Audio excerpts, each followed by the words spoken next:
Career guide 24/4 में आप सभी का स्वागत है। तो आज एक बहुत ही अच्छी खबर आई है। आर्मी कैंटीन में भर्ती का एक नया मौका आया है। 2026 की इस भर्ती के बारे में सारी जरूरी जानकारी चलिए एक एक करके स्टेप बाय स्टेप समझते हैं। तो इस पूरी चर्चा में हम क्या क्या देखने वाले हैं। सबसे पहले तो ये जानेंगे कि ये जॉब अपॉर्चुनिटी क्या है, फिर देखेंगे कि कौन कौन से पद खाली हैं, उनके लिए क्या योग्यता चाहिए, अप्लाई कैसे करना है, सिलेक्शन का प्रोसेस क्या होगा और आखिर में कुछ बहुत ही जरूरी तारीखें और सलाह। तो चलिए शुरू करते हैं। ये जो भर्ती निकली है ये है सूबेदार Joginder Singh PVC ESM canteen Navamsa शहर की तरफ से। और एक बात जो सबसे पहले ध्यान में रखनी है वो ये है कि इसका एप्लीकेशन प्रोसेस पूरी तरह से ऑफलाइन है, मतलब आपको फॉर्म डाक से ही भेजना होगा।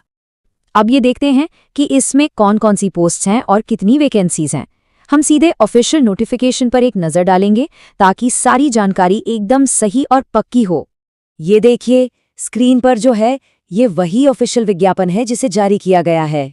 इसमें आप साफ साफ देख सकते हैं हेल्पर, चौकीदार, स्टोर कीपर, क्लर्क, मतलब कई तरह के पद निकाले गए हैं।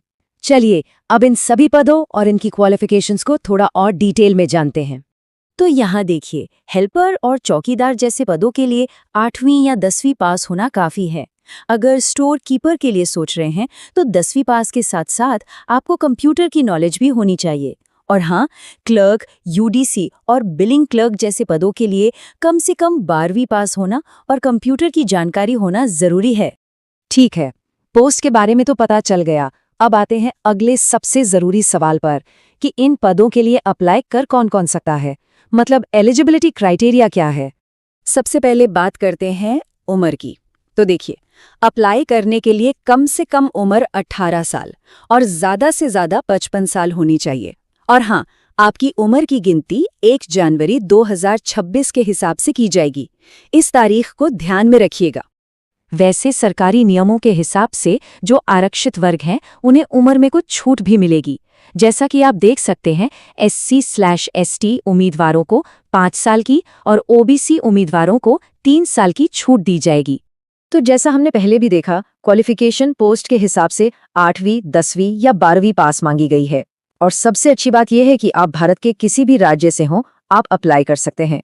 और ये भर्ती पुरुष और महिला दोनों के लिए है। चलिए अब आते हैं इस पूरी प्रक्रिया के सबसे अहम हिस्से पर कि आखिर अप्लाई करना कैसे है। एक बार फिर याद दिला दूं, ये प्रोसेस ऑनलाइन नहीं है, आपको सब कुछ ऑफलाइन ही करना होगा। प्रोसेस बहुत सीधा है, बस ध्यान से सुनिए। सबसे पहले तो आपको एप्लीकेशन फॉर्म डाउनलोड करना होगा, फिर उसमें अपनी सारी डिटेल्स बिल्कुल सही भरनी है। इसके बाद सभी ज़रूरी डॉक्यूमेंट्स की कॉपीज साथ में लगानी है। और हाँ, लिफाफे के ऊपर application for the post of और अपनी कैटेगरी लिखना बिल्कुल मत भूलिएगा। आखिर में इस लिफाफे को रजिस्टर्ड पोस्ट या स्पीड पोस्ट से भेज देना है। ये स्लाइड बहुत ज़्यादा ज़रूरी है। ये वो डाक का पता है जिस पर आपको अपना एप्लीकेशन भेजना है। इसे चाहें तो लिख लें या स्क्रीनशॉट ले लें। पता है to the commandant 223 ABOD, pin 901197, CO 56 APO। इस पते में कोई भी गलती नहीं होनी चाहिए। अच्छा, फॉर्म तो भेज दिया, पर उसके बाद क्या होगा? चलिए अब जरा सिलेक्शन प्रोसेस और कौन कौन से डॉक्यूमेंट्स लगेंगे इस पर भी एक नज़र डाल लेते हैं। सिलेक्शन प्रोसेस में कुल 5 स्टेप्स होंगे। सबसे पहले आपके एप्लीकेशन के आधार पर कैंडिडेट्स को शॉर्टलिस्ट किया जाएगा।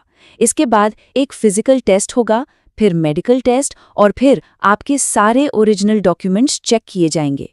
इन सभी पड़ावों को पार करने के बाद एक फाइनल मेरिट लिस्ट तैयार होगी। और आपको एप्लीकेशन फॉर्म के साथ कौन कौन से डॉक्यूमेंट्स भेजने हैं? आपकी फ़ोटो और सिग्नेचर, आपकी एजुकेशनल क्वालिफिकेशन के सर्टिफिकेट्स, अगर आप किसी आरक्षित श्रेणी से हैं तो आपका जाति प्रमाण पत्र, आपका मूल निवास प्रमाण पत्र और पहचान के लिए आधार कार्ड। अच्छा, इससे पहले कि हम आगे बढ़ें, हमें ये जानकर बहुत खुशी होगी कि ये जानकारी देश के कौन कौन से कोनों तक पहुंच रही है। अगर आप बताना चाहें तो कमेंट्स में अपने राज्य और ज़िले का नाम ज़रूर लिखें। इससे हमें आपके इलाके से जुड़ी और भी नौकरियां ढूंढने में मदद मिलती है। तो चलिए अब हम इस जानकारी के आखिरी पड़ाव पर पहुंच गए हैं। यहाँ हम बात करेंगे कुछ बहुत ज़रूरी तारीखों की और साथ ही देंगे कुछ काम की सलाह। तो इस हिस्से पर खास ध्यान दीजिएगा।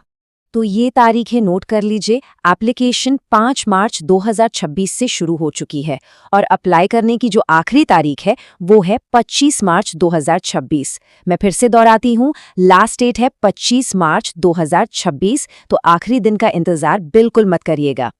और यहाँ एक और अच्छी खबर है, इस फॉर्म को भरने के लिए कोई भी एप्लीकेशन फीस नहीं है। जी हाँ, ये बिल्कुल फ्री है। फिर चाहे आप जनरल कैटेगरी से हों, ओबीसी, एससी या एसटी, किसी को भी कोई फीस नहीं देनी है। और अब कुछ बहुत ही जरूरी सलाह। देखिए, हम ये जानकारी आप तक पहुंचा रहे हैं, लेकिन हमारी सलाह यही है कि किसी भी नौकरी के लिए अप्लाई करने से पहले एक बार खुद ऑफिशियल वेबसाइट पर जाकर सारी डिटेल्स को अच्छे से वेरीफाई जरूर कर लें।